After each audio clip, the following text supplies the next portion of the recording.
And I have the honor to invite Senator Lugar. You have the floor, sir.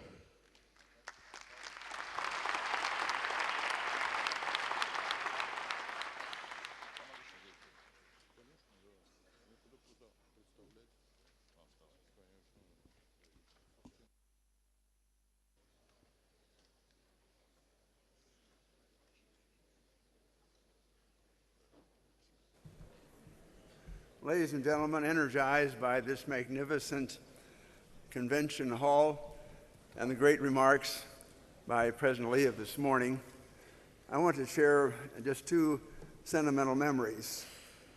One comes about in 1998, which was my first opportunity to visit Azerbaijan. I was received by President Heydar Aliyev, the namesake of the beautiful building in which we're having this conference. It was an unusual initial meeting.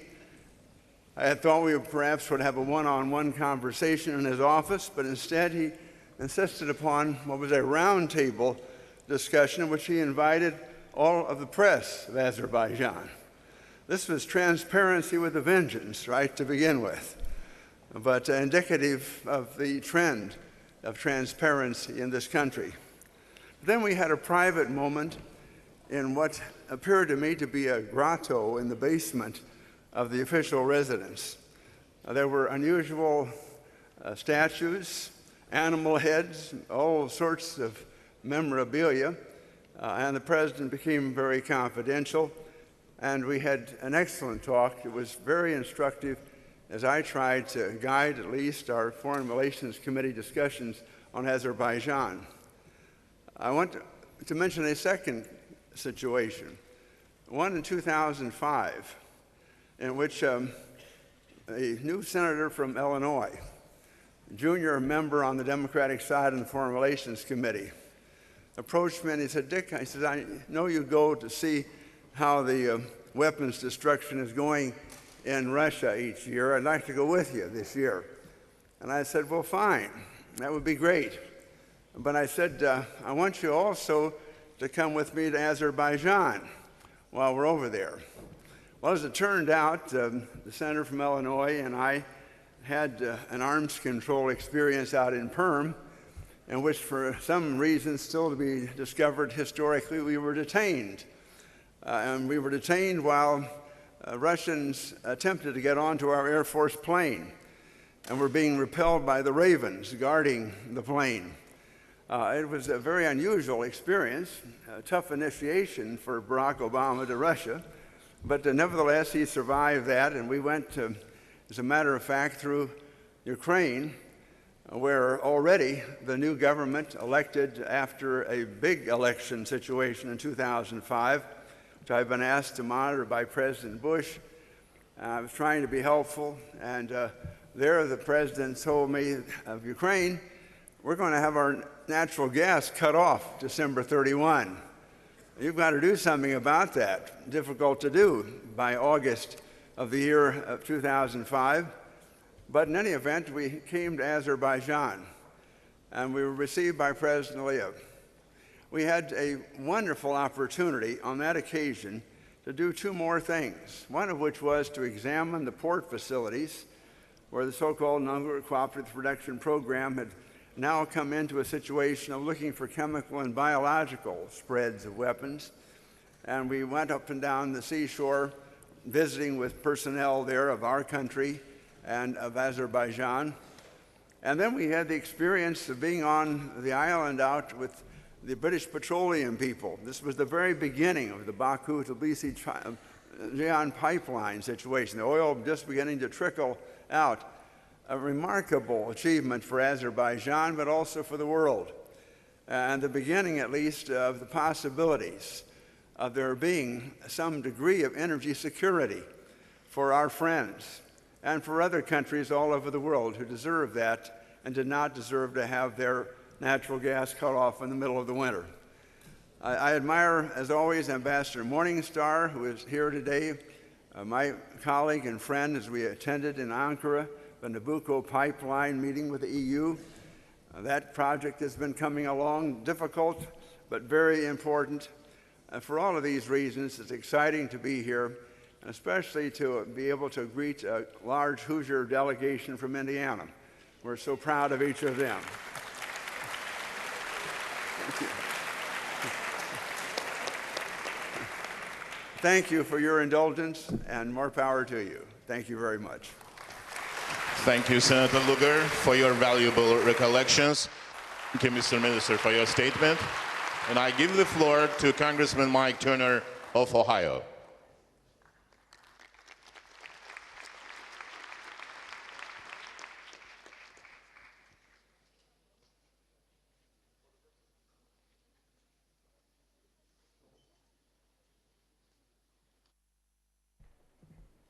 Mr. Foreign Minister, Ambassador Morningstar, to my fellow colleagues from Congress and former colleagues, senators and members of Congress who are here, and ladies and gentlemen, thank you so much for welcoming us here. I'm so pleased to be here at what is my first trip to Azerbaijan. I'm very honored to share the podium with Senator Lugar, who has such an impressive experience both with Azerbaijan but also supporting and nurturing the relationship between our two countries and his commitment to a strong United States and a strong foreign policy. It is impressive the number of members of Congress that are here.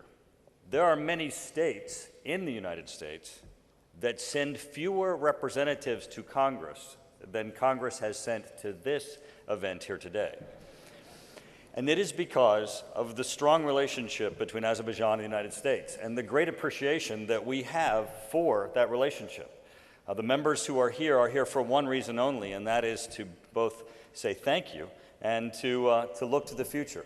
It was great to hear the President's comments today of the accomplishments of Azerbaijan, of reduced poverty, reduced unemployment, very low debt ratio, expansions of economics. But his statements of the future, which is the focus of this conference, were also most impressive. When you look at his statements of expanding commitments to democratic institutions and strengthening them, to looking to expanding the economy and diversity, to looking to expanding the issue of the economic sector that is in energy, as we look to the Southern Corridor Pipeline and what it can represent, but also the strengthening of the relationship militarily and the strengthening of the relationship for energy security. Now, I serve on the Armed Services Committee in the House of Representatives. I chair the Tactical Air and Land Subcommittee. Under my subcommittee is the Air Force and Army, and I also chair the NATO Parliamentary Assembly, a U.S. delegation. And I can tell you that we are most appreciative of the role that Azerbaijan plays and of the strong relationship that we have together in looking both for regional security, international security, fighting terrorism, and ensuring that we work cooperatively both for the future of Azerbaijan, but also for the United States. And looking to the issue of energy security, I come here by way of stopping in Romania and Turkey, and I can tell you that I am most impressed by the President's statements of an understanding of the geopolitical implications of energy security. When we look at the Southern Corridor Pipeline and what the Nabucco West represents in making certain that markets for Azerbaijan are both expanded and also energy security for parts of Europe are sustained. There's some very important reasons why this nation is important to Europe and important to the future of energy security. But when we look to energy and we look to the issue of the future, we're talking about not only the energy that's essential for transportation and goods and the delivery of services, not only for the building of incredible buildings like this and for their operation, but also for the ingenuity of the future. As we look to the ways in which we can sustain energy in our economy, we look to the ways that we unleash the ingenuity of our peoples for ways in which we cannot even comprehend today. And that's why it's so important for Azerbaijan's role in energy diversification and in energy security as we look to unleashing the potential of the economies of the world so that we can grasp how that energy can improve all of our lives. I want to thank you for including us in this conference and to let you know again that the reason why we are here is because we want to say thank you for the great relationship that we have, but also for the opportunities for the future. Because the United States and Azerbaijan are just beginning the depth of our cooperation and the ways that we can look at expanding participation in the diversification of the economy here, in our energy diversity and looking to energy security for the West, but also in strengthening that relationship that goes so much to the issue of regional security and international security. I thank you for that partnership, and we certainly look forward to the expansion of it. Thank you. Thank you, Congressman. Now I give the floor to Congressman Ted Poe from Texas. You have the floor, sir.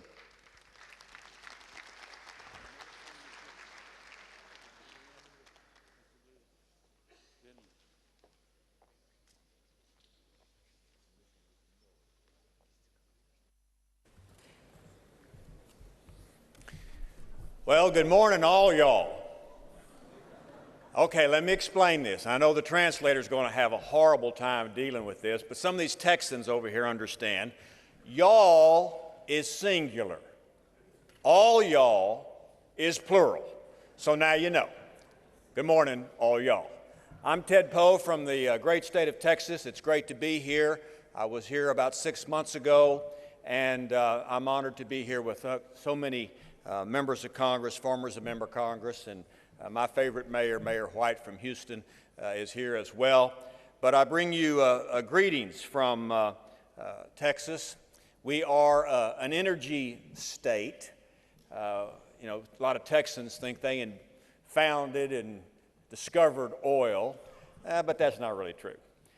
Over 100 years ago, few people in the world understand this or know this, but about 100 years ago, turn of the 20th century, half of the world's oil production was right here in this area of the world. And wars have really been fought over this area because of its history of oil production. And so I represent about 20% of the nation's refineries in Texas, and it is important that we develop and continue to develop an energy partnership. Not only physically, but we develop a diplomatic pipeline between our two nations. We have energy companies here. McDermott International is here, but it employs about 80% of local individuals to produce that. But yes, our diplomatic pipeline is important for a lot of reasons.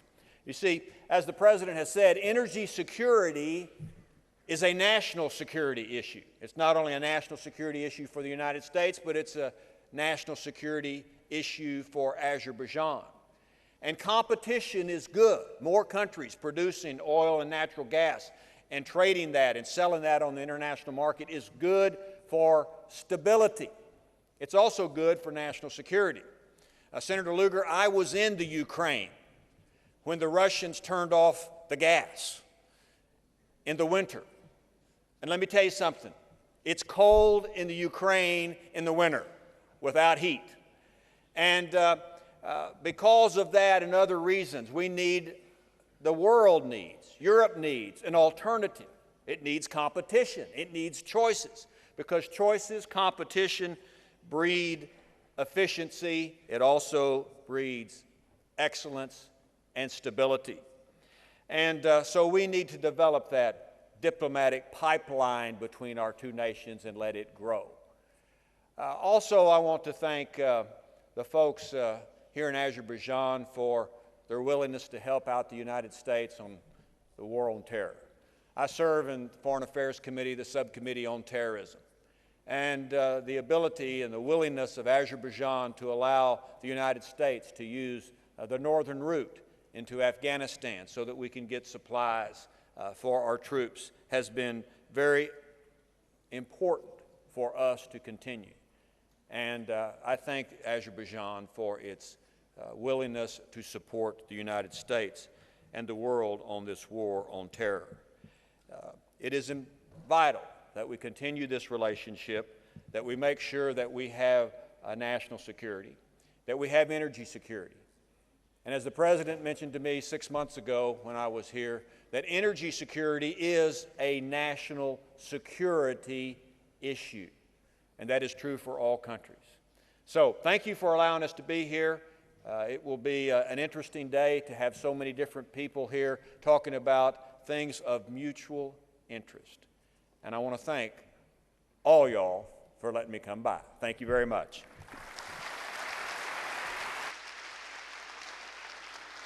Thank you, Congressman. Governor Bill Richardson, you have the floor, sir.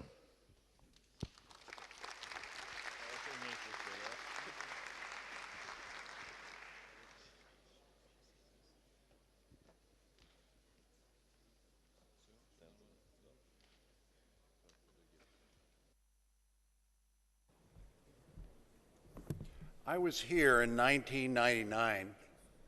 I was the Energy Secretary under President Clinton. And I remember vividly coming to ask for support, the United States, the Baku pipeline. The support was already there because President Aliyev, father, and the son was with him too, and I recall Ambassador Morningstar, he said to us, "We are with you." And I also had that tour of the palace. The personal friendship was shown. I want to thank the Azerbaijani people. I want to thank the organizers, Kamal, the distinguished ambassador, the United States from Azerbaijan. I want to thank the president of SOCAR, who has put forth this conference. But I think most importantly, I want to recognize, and I am amazed at the caliber of the American delegation, Republican and Democrat, especially the caliber of the largest delegation here, the state of New Mexico, and the noisiest. You know, those of us involved in international energy policy recognize the importance of Azerbaijan, the alliance with America and the West and Europe, the Southern Corridor, the pipelines, Nabucco West, the transatlantic pipeline. But this is a relationship that is more than just energy. It's a strategic partnership. It's fighting international terror. One of the first countries to support us after 9/11 was Azerbaijan. 40% of the supplies going to Afghanistan come through this country. Fighting human trafficking, drug trafficking, international criminal enterprises. The key role that Azerbaijan plays in the UN Security Council, enforcing international sanctions against probably the world's greatest threat, and that is Iran. We in the United States, the Congress, need to pay more attention to Azerbaijan. If there is one message that we should take back, it's that this is a friend, that this is an ally, that this is a strategic partner, that we share common values of democracy, that we share strategic relationships, that we must remember that this is a nation strategically located in this Caspian region. The Azeris hold the region together, geographically, culturally, economically, between Turkey and Central Asia. They're a nation of diversity, a large Jewish population, a large population of Christians, a large population of many religions. A nation that is modernizing very, very rapidly. A nation that is also in a central strategic role, not just for America, for the world. Yes, energy is the cornerstone of our relationship, and everybody's going to talk about that. But it's just the beginning.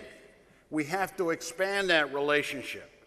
As America moves towards energy independence, the U.S.-Azeri relationship must diversify that relationship beyond the energy sector and make it sustainable for the long run.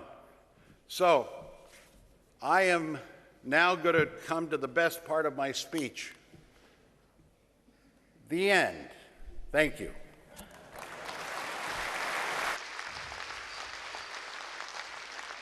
Give the floor to Congressman Gregory Meeks from great state of New York.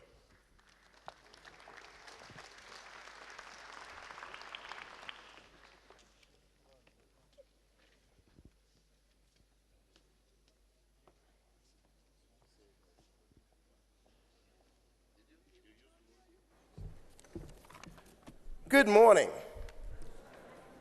I think it's still morning. It is indeed an honor and a privilege to be here today.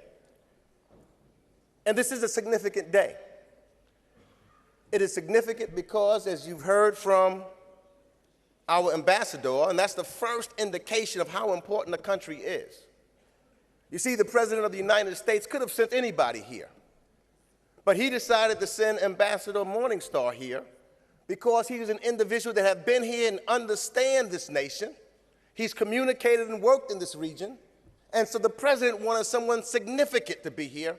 And so you can tell the substance of this relationship between our great countries by the representation of our ambassador to the United States here in Azerbaijan.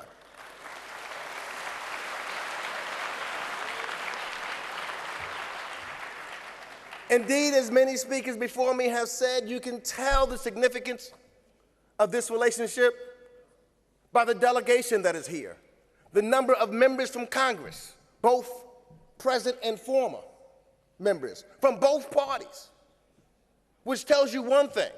Some may be watching the news in the United States, etc., and saying Democrats and Republicans can't agree on anything. Well, this forum shows you that Democrats and Republicans can agree on the relationship with the United States and Azerbaijan.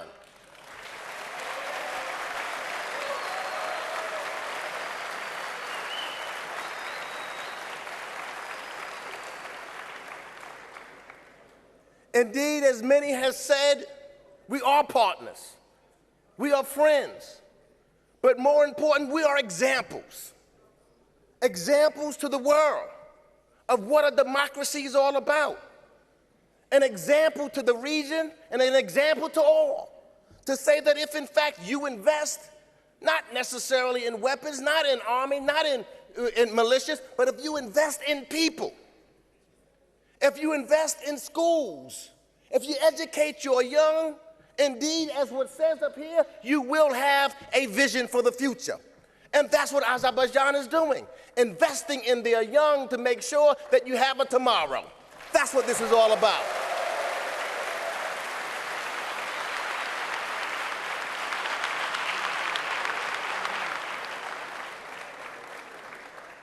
And so as you reduce the number of individuals that have been in poverty, because I say you can tell the greatness of a nation when you look at what you do with those who have the least. So as you invest in them, you are investing in your future and making sure that tomorrow is going to be better than today and yesterday. And so I salute you and congratulate all of you from Azerbaijan, first of all, on your anniversary of independence. Long live Azerbaijan, and long live the relationship between the United States and Azerbaijan. Thank you.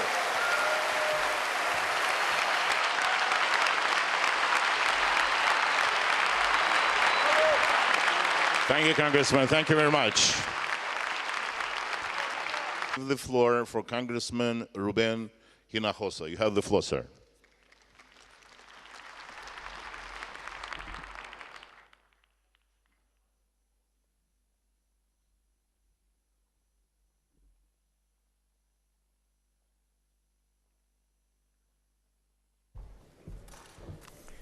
Ladies and gentlemen, damas y caballeros, I wish that I could give you my speech in Spanish because that was the first language I had when I was growing up. But I am indeed honored to be part of this forum and to be part of the delegation of members of Congress, present and former. I was very impressed with the speech that we heard from the President of the Republic of Azerbaijan, His Excellency, Mr. Ilham Aliyev, because he spoke about the strength of this country from the resources that they have in oil and gas. But he ended his remarks by the importance of not depending on those resources, but depending on the human capital of this country. I serve on the Education and Labor Committee as well as on the Banking Committee. And I can relate to his words about investing in human capital through higher education. And when you look at our state of Texas, as Congressman Ted Poe bragged, as I am going to do, the state of Texas has a lot of oil and gas. It has a lot of trade with many other countries like Canada and Mexico and many other countries. But I will say that the biggest investment and what is making us the big state that we are in trade and commerce is the investment that we are making in higher education. And we've done it by forming coalitions of members of Congress, the Latino caucus, the Black caucus, and the Asian American caucus. And together, we have convinced the federal government to invest in human capital by expanding our studies abroad, and this human contact that we spoke about, people to people, is something that is working very well for us. I also want to say that by investing in women and minorities, we have found that we are making a big, big difference in the United States. And so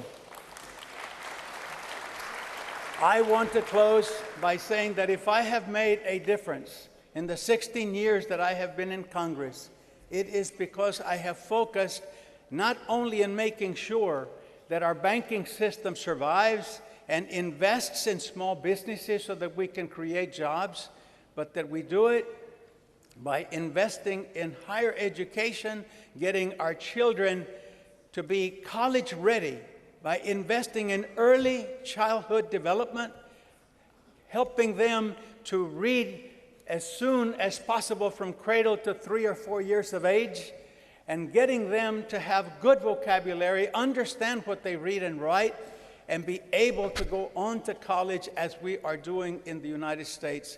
And ladies and gentlemen, it is indeed an honor to be here in Azerbaijan for the first time, and I'm very, very impressed, and I'm committed to working closely with all of you who made it possible for us to be here today. Thank you. Thank you, Congressman. Now I invite Congressman Steve Stockman. You have the floor, sir.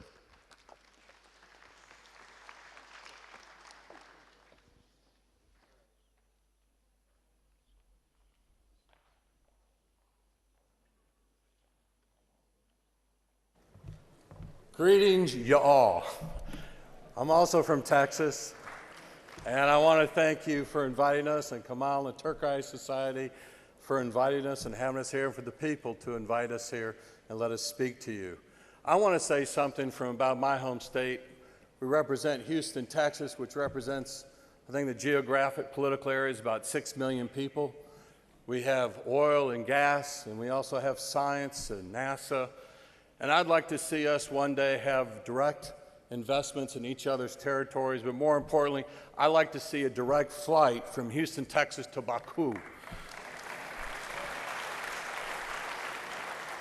But I was asked to give an elevator speech, and here's my elevator speech.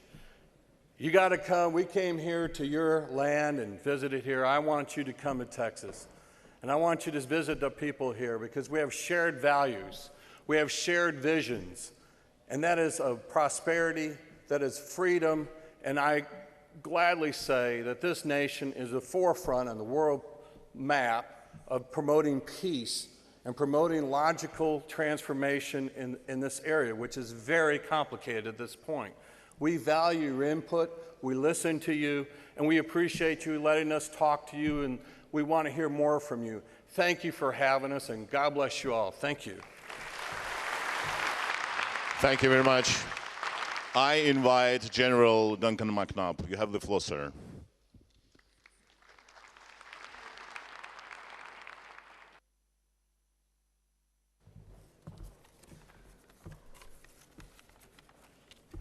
Wow.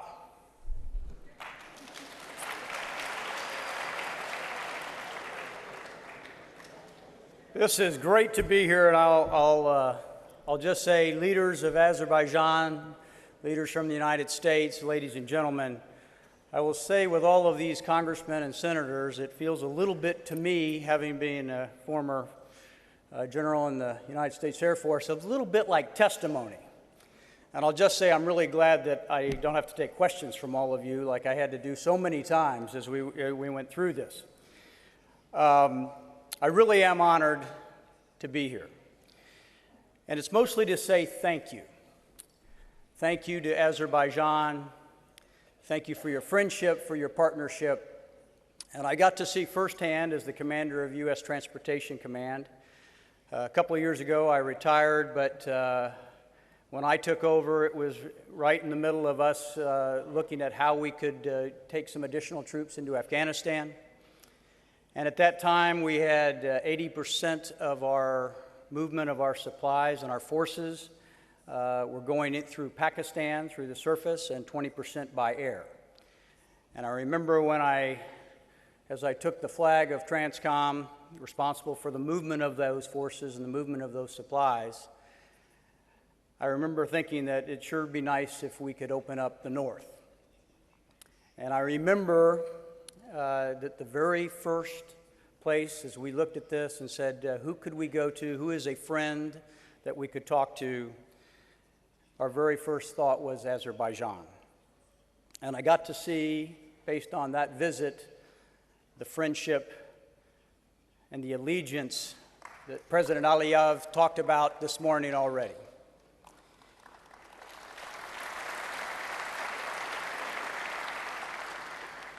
After 9/11, Azerbaijan stood side by side with us. We got to see that. We got to see that in very real ways, which included, from my standpoint, the Silkway Airlines carrying many of our supplies into theater, both Iraq and Afghanistan, and doing a tremendous job.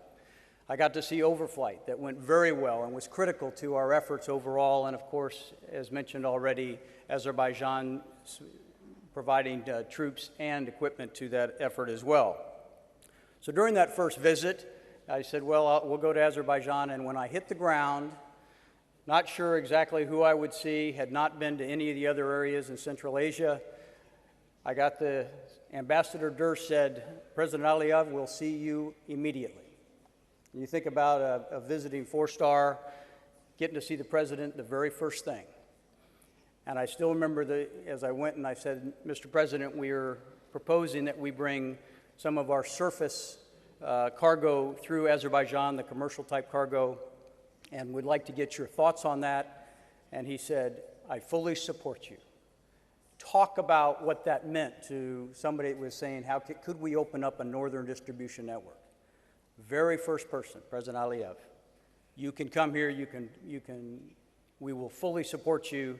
And that commitment that he made today, many of you all have heard of the 40% that now comes through Azerbaijan. Think of what that meant to our country. Think about what that meant to our efforts in Afghanistan and Iraq, but just what tremendous friendship that meant. I would say that since that time, I've come to Azerbaijan a number of times as we continue to develop the relationship and look for ways that we could help each other. And I would say that when the president first talked to me, he said, security and stability are going to be essential in Afghanistan, but what will really lead to the betterment of all people will be trade, or economic development fueled by trade.